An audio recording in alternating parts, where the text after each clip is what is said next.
I was saying, y'all, it's your boy Rico from StreetScores, and tonight, I'm a little late, you know what I'm saying? I tried to do it by Monday. I said at the latest I'll get it to you by Wednesday.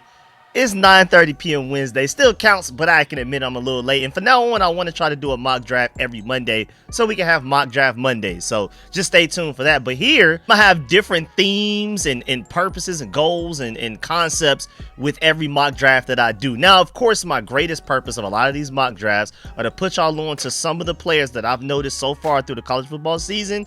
And especially once we get done with the college football season, some guys that I've seen pop on tape. And it's kind of like, okay, hey, look out for this guy. This is a cool guy that we could potentially get in the 6th round or the 3rd round, or this is who we should definitely be targeting in the 1st round. So that's why with mock drafts, I'm gonna present different names. There's no necessarily perfect mock draft until we get way later, deep into the off season, probably like mid-April will be when I start to really strategize. This is what the Commanders should do ultimately. But until then, especially during this season, while it's still going, we're only like halfway through the football season, my purpose is to put y'all on to as many players that I've found out about, whether it be through, random article, or I've been watching tape, somebody caught my eye or whatever, or me, I'm heavy into recruiting. So especially with this theme today, which is going to be based on elite ceilings, it's going to be an all elite ceiling draft to where all the way through all our picks, even going into the 7th round, we're drafting elite freak athlete ceilings. But most notably, I'm heavy into recruiting, and I keep a track of a lot of these guys. So everybody that I'm talking about in this video, I remember their recruiting process and how they ended up going to the colleges that they went to. Some of these guys, because again, I'm talking about some of these 5 stars making it to the 6th round, 7th round, and things like that.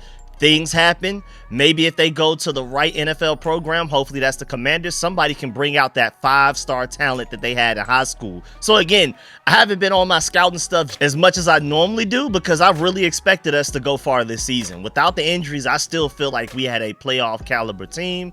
Who knows how far we would have made it, but so now I'm kind of scrambling like, whoa, wow, I've been watching college football purely as a fan, specifically as a Georgia Bulldog fan. I know some of the top players on different college football programs, but again, that goes back to recruiting. I know a lot of the best players in college football just purely because I kept up with the recruiting and hoped that Georgia would end up getting them and things like that. And that's also carrying it on into especially this mock draft here, where I don't know a lot about what's going on draft-wise yet, but I do know a few 5-stars that have ended up on different college football teams and have not lived up to their 5-star hype, but the freakish athleticism is still there. So again, the theme of this is elite ceiling all the way down. We're going to try to fix all of the issues that the Commanders have in one draft. We're trying to get multiple generational talents here. But before we get into everything, make sure you still follow that like button, still follow the subscription button, and still follow the bell next to that subscription button so you get notification each and every time I release an informative and opinionated video just like this one. Make sure you stay tuned to all of the content. Appreciate y'all for supporting every video. Shouts out to my watch to the end gang.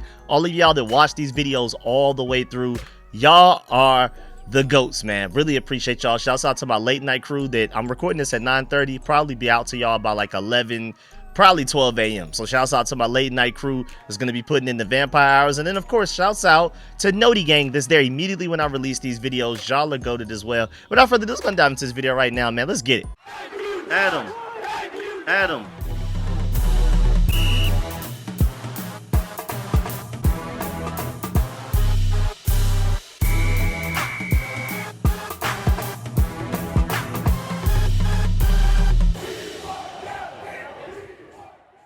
And also with these mock drafts, it's kind of cool, like with me doing a mock draft every week to, update y'all where we're drafting.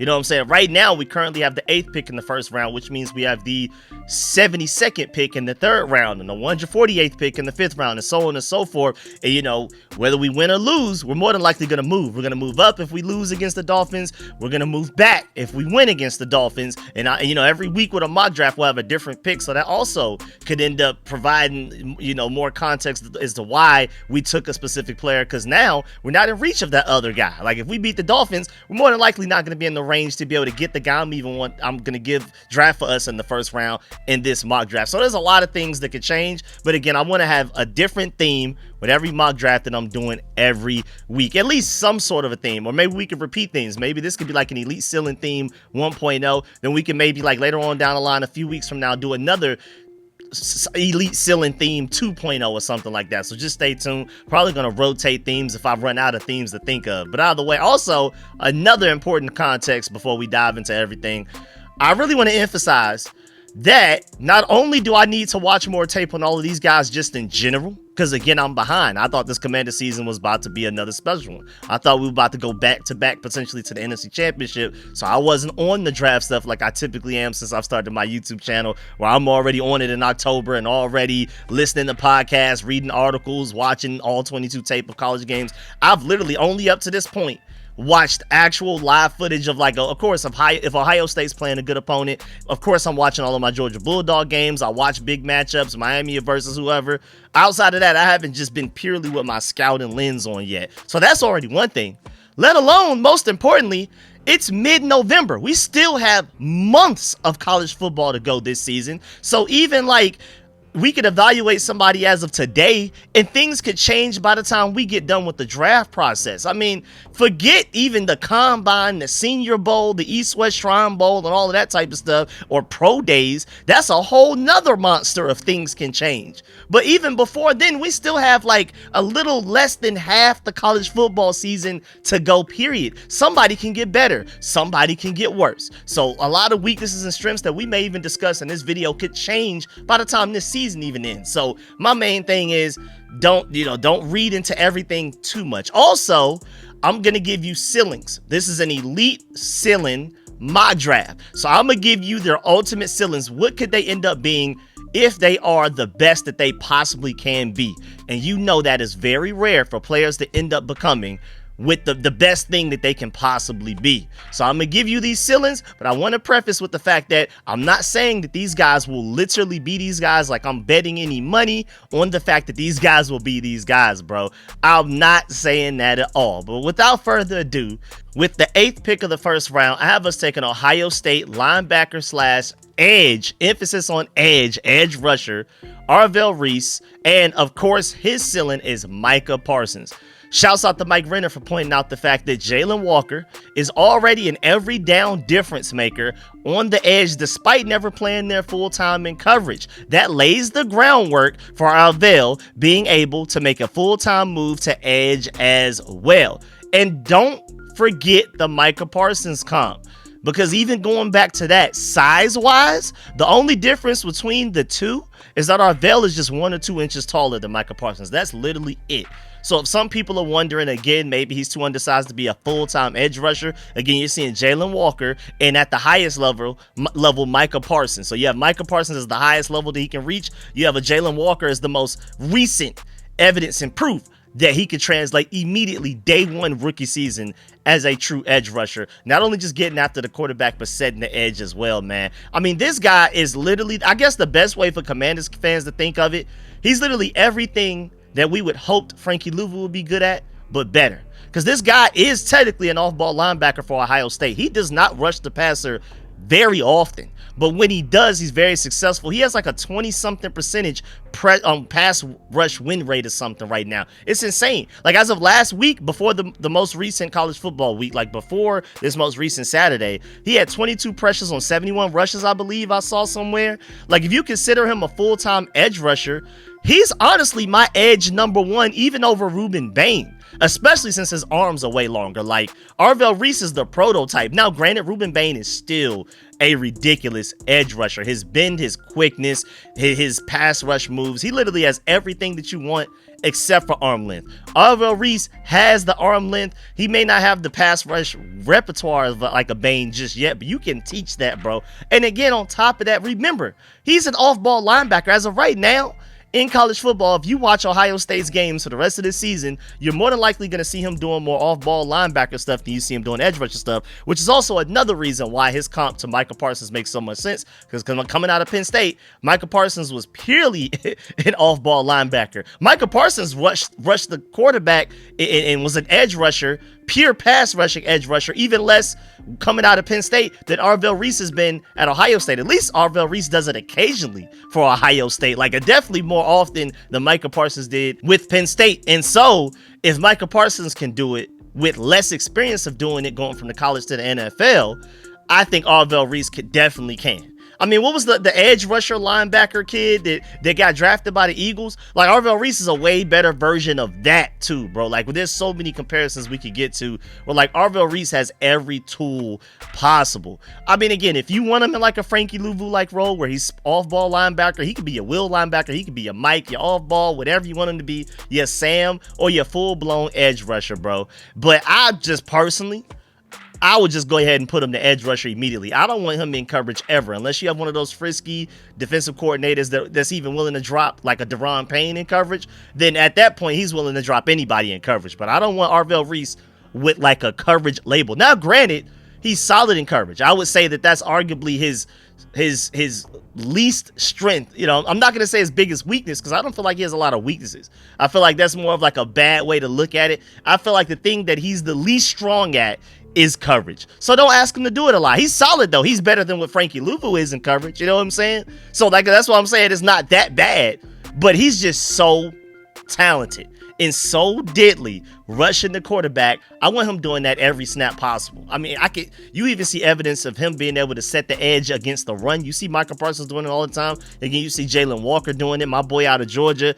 I mean, the groundwork is laid out for Arvell Reese to go to the NFL and shine. Like, maybe if before Micah Parsons came out of Penn State, then maybe you can make the argument that, we don't want to take a risk with a guy that is like somewhat of a tweener. That would have been the label he had and things like that. But we've already seen proof of product with Micah Parsons, again, most recently Jalen Walker, and other guys in between as well, that these guys with that body type, with those measurables, with those traits, can enter the NFL and have an immediate impact. And I think Arvell Reese literally has Micah Parsons written all over him, bro. I really do. I honestly do. I think that would be like a home run steal with the 8th pick. I honestly don't think by the time we get done with this draft process, he will be the 8th pick because, I mean, coming into the season, a lot of people didn't really know about him. Now, again, I'm heavy into recruiting. He wasn't like a super recruited guy. I mean, granted, when you're a 4-star, you're heavily recruited. But he wasn't like one of the top 1, 2, 3, 4, or even 5 linebackers in the country of his high school recruiting class. This is a guy that was like in the teens or the 20s, depending on which, like,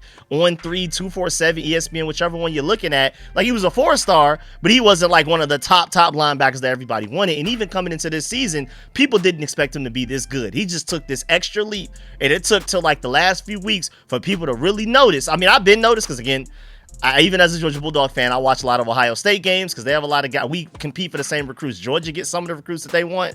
They get some of the recruits that we want. And I kind of keep track of where's this guy?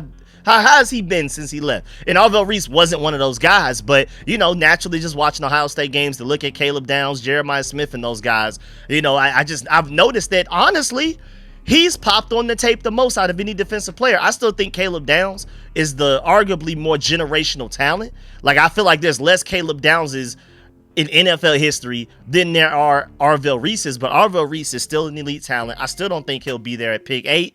You're going to have to lose some more games, lose probably out for the rest of this season to potentially have a chance to get him. Because, again, to my point, and I'm pretty sure at least one other NFL team out there is gonna feel this way, and all it takes is one NFL team to feel this way, that he's even better at edge rushing than even Ruben Bain is. You know, edge rushers are a premium, bro. It's quarterback, edge rusher, left tackle, and then we start to talk about positional value after that. Like, those are the top 3. And so, I mean, if you're considering him edge 1, he could end up going within the top, anywhere within the top 3. So we'll see. I don't know. Some teams may look at him as a linebacker, but again, it only takes one team to see him as a Micah Parsons like I comped him to, his ceiling comp. I'm not saying that he's just highly likely to become Micah Parsons, but if everything works out, he could literally be Micah Parsons. Now, moving on, because again, we, of course, do not have a 2nd nor a 4th round pick because of the Laramie Tunsil trade, so we skip all the way to round 3, pick 72. And I'm gonna let y'all know right now, I'm going to limit how many times I pick Georgia players, but I feel like Georgia has so many guys that we could use. I've been screaming this for years, and now you see all of these great teams like the Packers and the Eagles and even the Steelers and wherever all of my Georgia Bulldogs have ended up. They've been highly impactful players that even Commanders fans, now looking back, hindsight 2020, want these guys. We were just talking on the Commanders Kings how great it would be to have a Devontae Wyatt right now or a Quay Walker of the Packers. Of course, everybody knows Jalen Carter and Jordan Davis and all of those guys. I mean, so I'm going to try to limit myself, but at the end of the day, bro, I've been screaming draft Georgia for years now, and look how much it's benefited other teams, but the Commanders just refuse to do so. So again, I'm gonna limit myself to one a draft, especially during the regular season, but I promise you, almost every mock draft I do, there's gonna be some random Georgia player in there, because I truly believe we could use a lot of them, bro. There's corners, there's linebackers, there's wide receivers, and there's tight ends, bro. Those are some of our biggest needs right now, and Georgia is full of them. I feel like this is like one of the very few draft classes where we don't have like a dominant edge rusher that we could use right now. Outside of that, defensive tackle, my boy Kristen Miller, but either way, I'm drafting Georgia wide receiver Zachariah Branch. Of course, he was a 5-star coming out of high school, the #1 ranked wide receiver in all of the country in his recruiting class by most recruiting services, bro. And to me, his ceiling is Jalen Waddle, but maybe with a little bit, maybe a slightly better version of Jalen Waddle is the ceiling. I think Jalen Waddle is almost somewhat of like a safe comp. Again, I'm not saying that it's highly likely, like bet your life savings on him turning out to be Jalen Waddle. But I think that, he has more of a chance of being Jalen Waddle than Arvell Reese has of being Micah Parsons. I'm just that high on Zachariah Branch. I'm seeing what he's doing for the Georgia offense. He's the best receiver we've had in so long, bro, like years, bro. And I love Lad McConkey, but Zachariah Branch is different. He is Mr. Yak. And it's crazy because comparing him to Jalen Waddle, they are the same weight, height, and projected 40 time. Because, of course, we already know Jalen Waddle's 40 time. We don't have Zachariah Branch's yet, but his projected 40 time is actually a tiny bit quicker. Now, I would say Jalen Waddle's probably a better deep threat than Zachariah Branch, but Zachariah Branch is definitely a little bit quicker, more agile, and faster and things like that. So he's more of a yak guy. Get him the ball in the backfield, like how we utilize Deebo Samuel, and then he's going to take things to the house. So I like Zachariah Branch, but like more of like a yak version of Jalen Waddle.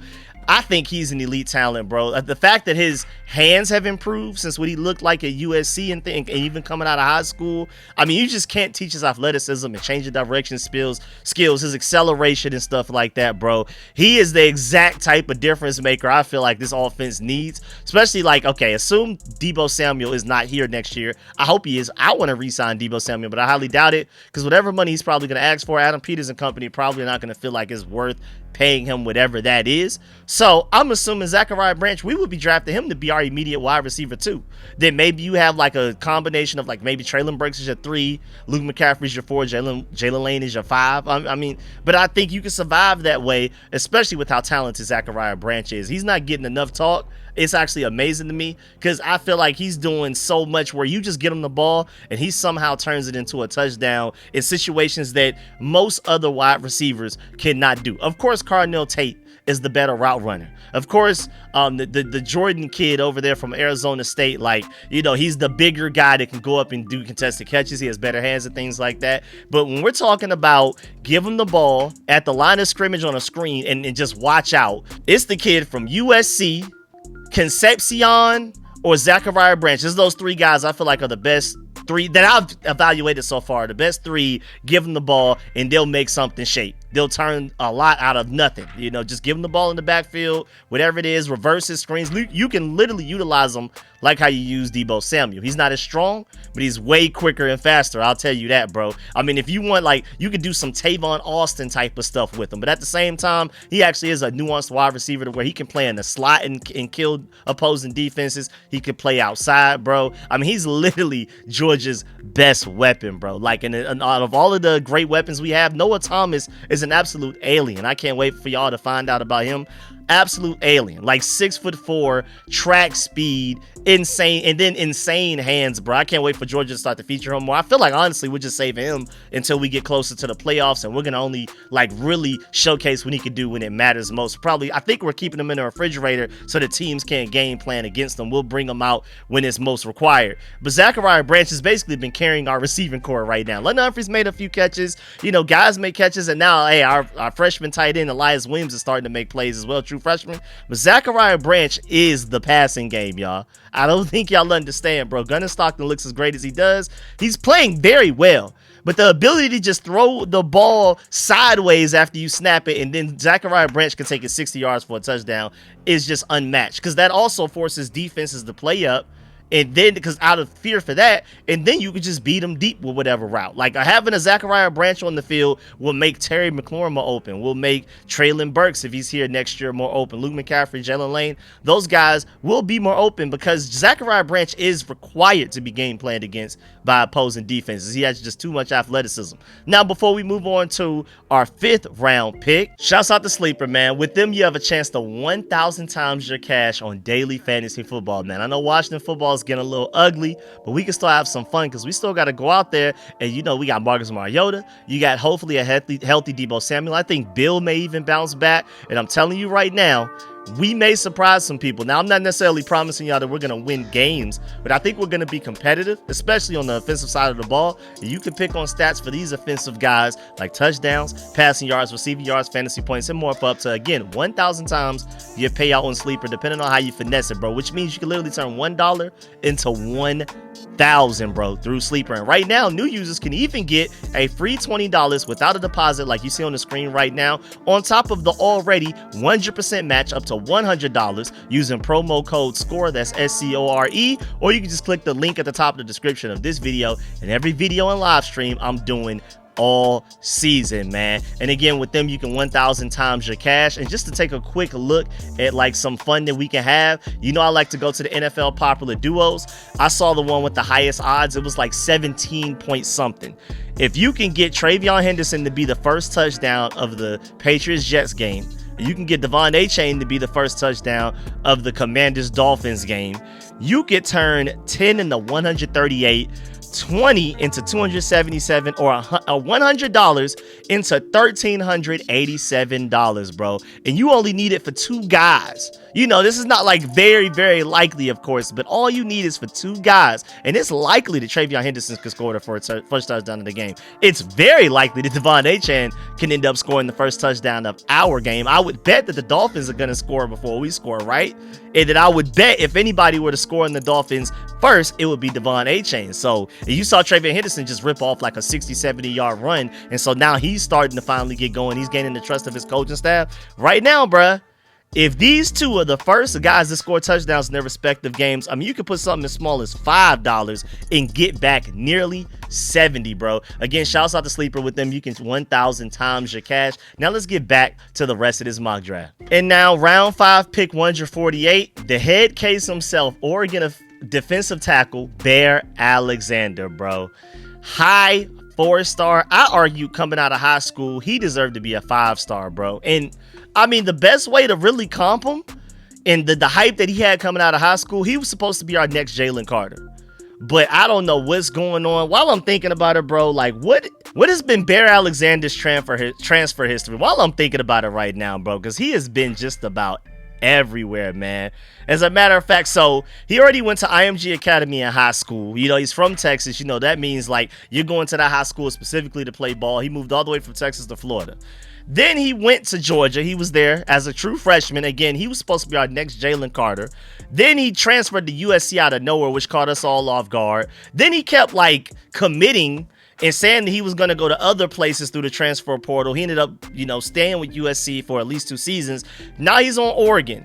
But he's a guy that, like, if you track, again, as a Georgia Bulldog fan, and as if you're just heavy into recruiting, you already know about Bear Alexander. Like, all of the chaos he's had off the field, internet, and stuff like that. He is a very interesting guy, and he's somebody that a lot of teams may already just not even have on their draft boards because of what he brings off the field, or even just on the field wise, his antics that he does during the game. Like, again, like if you're worried about Jalen Carter, Bear Alexander comes with a lot of the same problems, but it comes nowhere near with the same amount of proven product.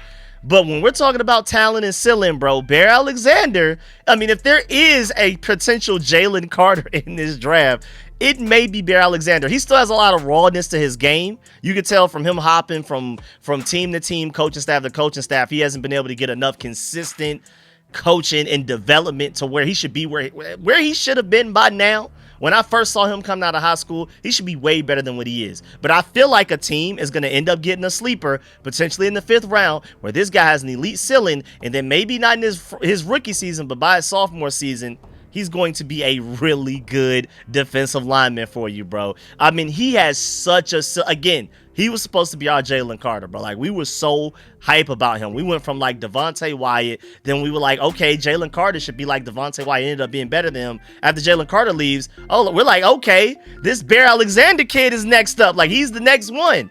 And then he ended up leaving or whatever. But I mean, just because he did us dirty and transferred and was talking crazy about us, like after he transferred to, like, he's been insane. He hasn't been anywhere near as bad as Jermaine Burton. Jermaine Burton is the worst case of a player transferring from Georgia.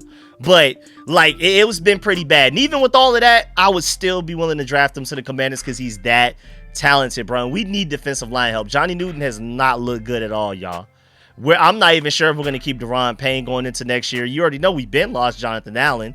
I mean, what are we doing here at defensive tackle? I love Javon Kinlaw, though. I absolutely love the Javon Kinlaw. I feel like he's lived up to the contract. This season hasn't lived up to the contract that you gave him, but he himself as an individual, Javon Kinlaw has been playing very well. But I mean, he needs help, bro. Again, especially if you're not going to keep Daron Payne. I mean, maybe we will. Of course, I'm an optimist. I'm hoping we keep Daron Payne, Deebo Samuel, and we just run it back. I'm not really interested in like the older guys like Bobby Wagner, Zach Ertz after this season. But like those guys that still have a little bit of age to them, that are still playing somewhat in their prime, I'm interested in bringing all those guys back. But even if you do bring back Daron Payne, you do have Daron Payne and Javon Kinlaw on your team going into 2026, and that's a big if. I would still definitely be willing to take a flyer on Bear Alexander if he's available in round 5, because I feel like you could easily make a case that if he's available round 5, and I'm not just making stuff up, I did like mock draft simulators. I'm looking at a lot of different big boards from like NFL Draft Buzz and stuff like that. There is a realistic chance that Bear Alexander falls to the 5th round, and if he does, I would make a great case that he's probably best player available, regardless of position, bro. He's too talented. He has first round talent written all over him, and you see it in flashes. He just has to get it together and be consistent. Now, my only worry is, does he get to the NFL and lose motivation and things like that? Does he get lazy and all of that type of stuff? But like, the talent is undeniable. I would definitely take a chance on him in the 5th round. When we're talking, again, my comp for him, best case scenario, if he gets his head on straight, he's very motivated and all of that type of stuff, the next Jalen Carter. Now moving on to round 6, pick 185 overall, I was taking Purdue cornerback Tony Grimes. This is a 5-star local kid for those of y'all in the, well, not necessarily in the DMV area, but he's a Virginia Beach native. I remember him coming out of high school. I wanted him so bad for Georgia. But either way, bro, this guy is a freak athlete. And now, so we're getting to the point where my last 3 picks is going to all have the same format. This guy is the freak athlete, elite ceiling corner of the draft. Like, if we're talking about arguably the highest ceiling, again, out of all of the guys I've noticed or seen, there's probably some random obscure cornerback on a random team that I haven't noticed that maybe he's an even better athlete than Tony Grimes. But out of all of the guys that it's easy to find, that at least play for Division I teams and are playing at least somewhat meaningful football, Tony Grimes is probably the most athletic corner I've seen. There's a lot of rawness to his game, but this guy looks like Tariq Woolen. Like, he's 6'2", which is a little bit shorter than Tariq Woolen by like an inch or two, but still 200 pounds. He's projected to run a 4.3 flat 40-yard dash, bro. And those are the type of tools, man, we just need to be faster.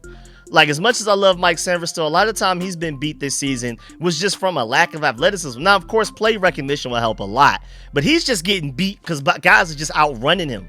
I remember, like, especially when people run slot fades against them. I think it was against the Seahawks or somebody. I forgot, one of those random wide receivers that weren't Jackson Smith-Njigba got wide open against them for a touchdown just by simply running past them. Didn't do anything fancy, no crazy route ran, just ran by him, bro. At the very least, you're not running by Tony Grimes. We could get him. This is a guy, you're taking a flyer on him in the 6th round. We have 2 6th-round picks. It's like you might as well go ahead and take that flyer. If he's available in the 6th round, I mean, maybe you can't argue best player available as far as like production and what you expect to get out of him when we're talking floor. But if we're talking about highest ceiling, at least at corner, because we do need corner help, I'm not sure if we bring Marshawn Lattimore back. Actually, I highly doubt it. Between Deebo Samuel, Daron Payne, and Marshawn Lattimore, if I had to rank who's the most likely to come back to least likely, I would say Daron Payne 1, Debo's somewhere in the middle, and I think Lattimore is the least likely and probably unlikely to come back next season. I think he's played his last game as a Commander a couple of weeks ago. So we need corner help. I mean, we'll see what Mike Sainristil could potentially look like if we start to feature him as the outside corner, so that he can probably try to look like what he looked like last year, where he was looking really good. But I mean, Trey Amos, Mike Sainristil, they still need help. Noah Igbenogany, we're to the point with Noah Igbenogany and Anthony Hamilton Sr. are your starting corners on any given play on defense, and we're barely even to mid-November yet, bro. We need corner help, because this is what the room looks like without Lattimore, and of course Trey Amos is not there as well. But even when he comes back, that means we're just one corner away from having to play Anthony Hamilton and Noah Igbenogany, since Jonathan Jones was out there trying to do his thing as well. This is a reality that you're potentially in without Lattimore. I say, you have a little bit of floor with Jonathan Jones, Noah Igbenogany, Sainristil, and especially Trey Amos. But I want to attack some ceiling with Tony Grimes, because he has potential lockdown corner written all over him again. My ceiling comp for him is Tariq Woolen, and I mean, I think he honestly could become that. Now, granted, do we have the defensive staff to get that out of him? That's a whole nother discussion for another day. I'm just here as the draft analyst, as the scout right now. I'm not going to get into that. I'm giving you the talent. I'm giving you the ceiling. The coaching staff has to figure it out from here, bro. Out of the way, moving on to the next 6th round pick. Pick 196 overall. I have us taking Iowa safety Xavier Nwankpa. I still don't exactly know how to pronounce that name, but I remember this is another guy coming out of high school, 5-star recruit. I wanted him to go to Georgia. He ended up at Iowa, but of course he was like, I think he's born and raised Iowa. So he was one of those guys I already knew we didn't have much of a chance, but me being at Georgia, an embarrassment of riches, I'm trying to get every recruit I can, but I already knew this is a guy that we had no shot at. We had a better shot at Tony Grimes than we had at Xavier Nwankpa. He was going to stay in Iowa. He was not leaving that state. Out of the way. I mean, but then again, Caden Proctor, I think, left Iowa, but then he went to go to Alabama, went back to Iowa, went back to Alabama, whatever. But out of the way, 5-star right here. And again, the same format. He is the freak athlete, elite ceiling safety of this draft. And honestly, he's a faster and taller Jesse Bates as a ceiling, bro. 6'2", 215 pounds, and projected to run a sub 4.4 4-yard dash, like somewhere like 4.37, 4.38 from what I've seen on different sites right now. Of course, again, we still have a combine. We still got to run them. But we're based off of what people see on tape, they're projecting him to run that. But out of the way, bro, elite ceiling. And we need safety help, bro. We need it bad. Will Harris, now, granted, we just opened up his 21-day practice window. We'll see what happens when he comes back. But Quan Martin does not look good. Darnell Savage has looked good at times. He's helped us out. And Jeremy Reeves is a heat-seeking missile, but I don't love him in coverage. I would love to get an athletic freak back there, bro. He would immediately become our most athletic safety in the room outside of Tyler Owens. But I mean, just imagine if you can somehow get the right defensive staff, DBs, coaches, defensive coordinator, defensive pass game coach, whatever combination it takes. If you can get Xavier Nwankpa, however you pronounce his name, and Tyler Owens, that's the most athletic safety duo in the NFL. Now, granted, those aren't necessarily your starters, because Quan Martin and Will Harris, especially if we bring him, I don't know exactly how Will Harris's contract is set up right now. I don't remember, but I'm just going to assume it's a 1-year deal. But moving forward, even if you bring back Will Harris, and of course Quan Martin will still be here, bro, Xavier and Tyler Owens would literally make up the most athletic safety duo pair in the entire NFL, bro. And again, they wouldn't necessarily be starters with Will Harris and Quan Martin still on the team, or even Darnell Savage. We'll see if we re-sign him.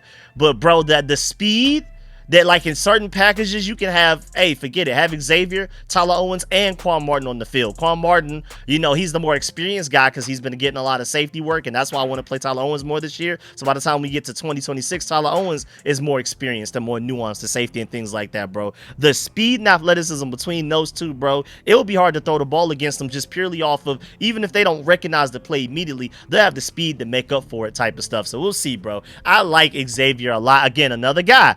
There's a reason that these guys are available, even though they're 5-stars, later in the draft, day 3, round 6, and stuff like that. Bear Alexander is more so like a head case. He's still relatively raw as well. But Tony Grimes and Xavier, these last 2 picks are still very raw in a lot of different ways. They flash greatness. Like Tony Grimes, like we just talked about the previous pick, shows flashes of lockdown corner. Xavier shows flashes of, like, he could do some Kyle Hamilton-like stuff. He could do some Jesse Bates stuff in coverage. Like, there are flashes. It's just inconsistent. And again, this is just me being Rico, StreetScores, the scout, handing them to the Commanders coaching staff, and y'all figure out how to develop it out of them. But I got you the talent. You need to be able to get the player. I got the talent. Coach him up to be a football player. Now moving on to round 7, our final pick of the draft. Florida wide receiver pick 222nd overall, J. Michael Sturdivant, bro. Hey, as a Georgia Bulldog fan, I can tell you this guy's dangerous, bro. And again, going back to the same thing that we've had the last few picks, he is the freak athlete,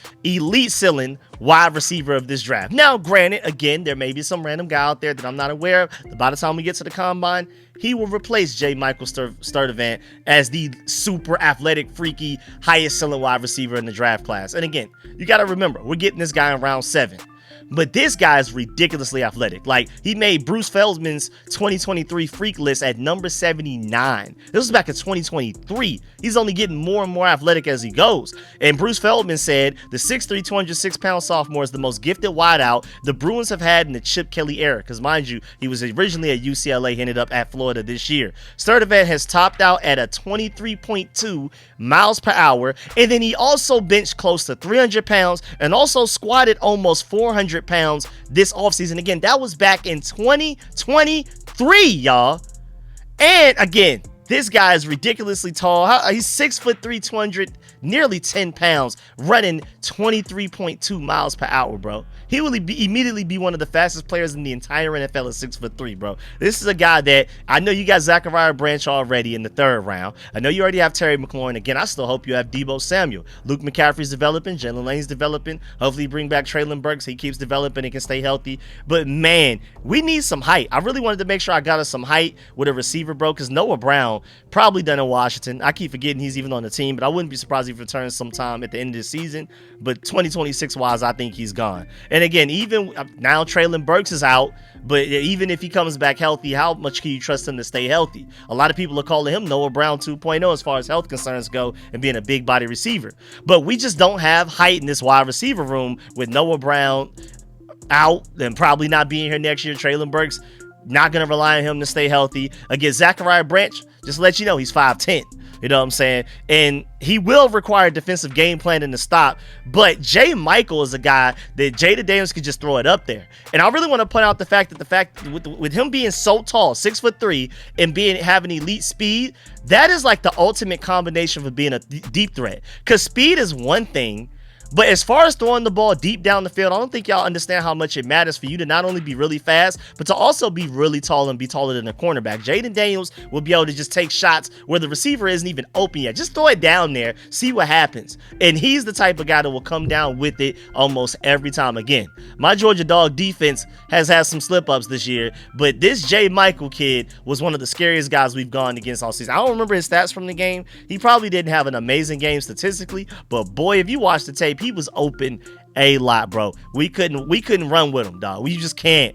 And again, there's of course some rawness to his game. For a guy to be this much of a freak athlete to make it to round 7, which again, according to what I'm seeing on draft big boards right now, things could change by the time we get to the combine, by the time we even just start the offseason. It's immediately after the Super Bowl ends. Maybe this is a guy that he's going to skyrocket up draft boards. But as of right now, I'm just trying to keep it to where it is. Go looking at Pro Football Focus, looking at NFL Draft Buzz and things like that. He's projected to slide to the 7th round. And that reason is because, still raw, he has a lot of concentration drops, which is very frustrating. He'll make the contested catch over a cornerback draped all over him, and then he'll drop the wide open slant right to his chest. Like he's one of those guys. He's also not a great blocker yet. He has, of course, him being 6'3", 210 pounds, he can become one.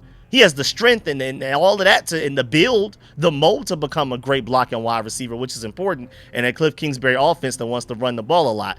But as of right now, his best traits are just what he was born with, what God gave him, the speed and the height. We can work on the rest later. I mean, but his route running is actually a little bit better than you'd expect, but still, there's a reason that he would make it to the 7th round. So I'm not trying to sell you on this guy potentially being just this elite wide receiver that's going to take over and be like a Jeremiah Smith or something like that when he gets to the NFL. I'm not promising you he's going to be the next Jackson Smith and Jigba or something like that, but he has a lot of talent. He has a lot of freakish athleticism. And I think ultimately, bro, I mean, it's hard to compare him to anybody, bro. Being 6'3", being able to run 23 miles per hour, dog. I mean, that's a rare specimen in human history.